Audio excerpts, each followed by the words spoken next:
सियासत में अब सिर्फ जाति, क्षेत्र और परंपरागत वोट बैंक की बात नहीं हो रही। 2027 के विधानसभा चुनावों से पहले राजनीतिक दलों की नजर उस पीढ़ी पर है जो सोशल मीडिया पर सक्रिय है और अपने सवालों के सीधे जवाब चाहती है, जो कम टाइम में काम की बात करना चाहती है, यानी जेन ज़ी। नमस्कार, आप देख रहे हैं आपका अपना न्यूज चैनल सत्य सर्वोच्च न्यूज और मैं हूं सोम।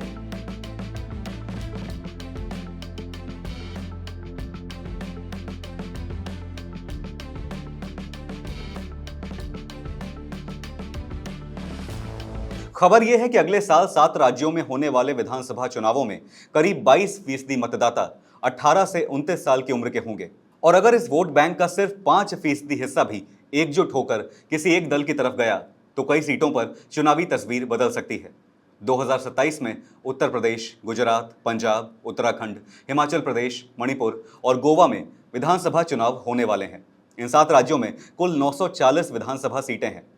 पिछले विधानसभा चुनाव के आंकड़े बताते हैं कि इनमें से 257 सीटें यानी करीब 27% सीटों पर जीत का अंतर 5% या उससे कम था, यानी मुकाबला कई सीटों पर पहले से ही बेहद करीबी रहा है। ऐसे में वोटरों का छोटा सा झुकाव भी बड़ा राजनीतिक असर डाल सकता है। उत्तर प्रदेश में तस्वीर और भी दिलचस्प है।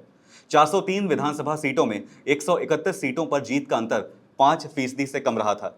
गुजरात की 182 में से 27 सीटें, पंजाब की 117 में से 24 सीटें, उत्तराखंड की 70 में से 15 सीटें और हिमाचल प्रदेश की 68 में से 14 सीटें ऐसी थीं जहां मुकाबला 5% के भीतर रहा। यही आंकड़े राजनीतिक दलों को जेन ज़ी पर फोकस करने की वजह दे रहे हैं। दरअसल जुलाई में दिल्ली में हुए कॉकरोच आंदोलन के बाद युवाओं की राजनीतिक सोच और उनकी प्राथमिकताओं को लेकर बहस तेज हुई।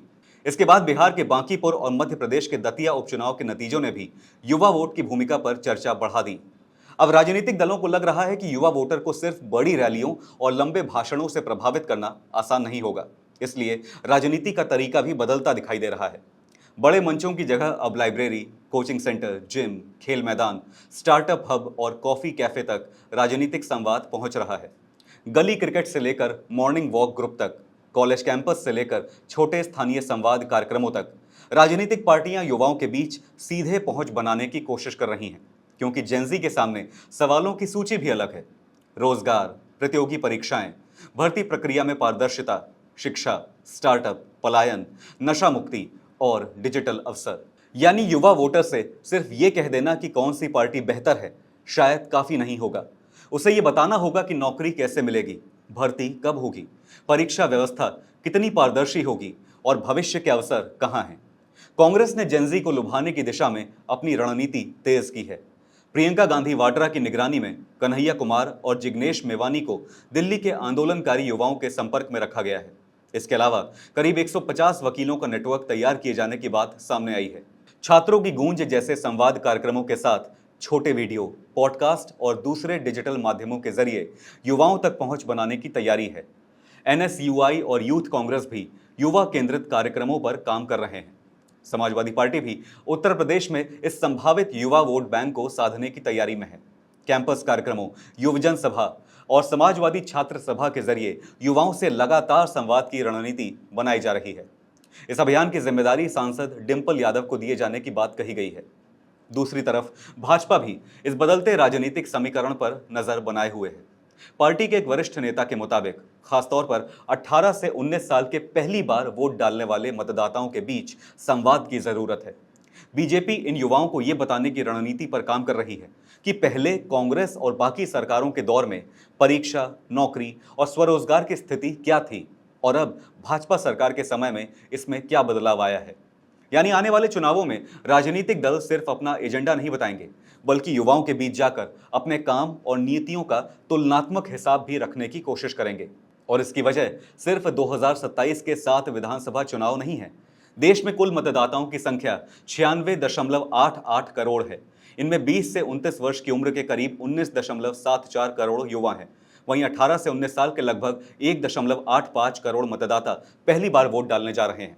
यानी देश की चुनावी राजनीति में एक ऐसा बड़ा वर्ग मौजूद है जो पहली बार अपने मताधिकार का इस्तेमाल करेगा और आने वाले चुनावों में अपनी पसंद से सरकार बनाने या बदलने में भूमिका निभा सकता है। अब सवाल यह है कि क्या जेन ज़ी वास्तव में एक संगठित वोट बैंक के रूप में सामने आएगी, क्योंकि 22% युवा मतदाता होना अपने आप में किसी पार्टी की जीत की गारंटी नहीं है।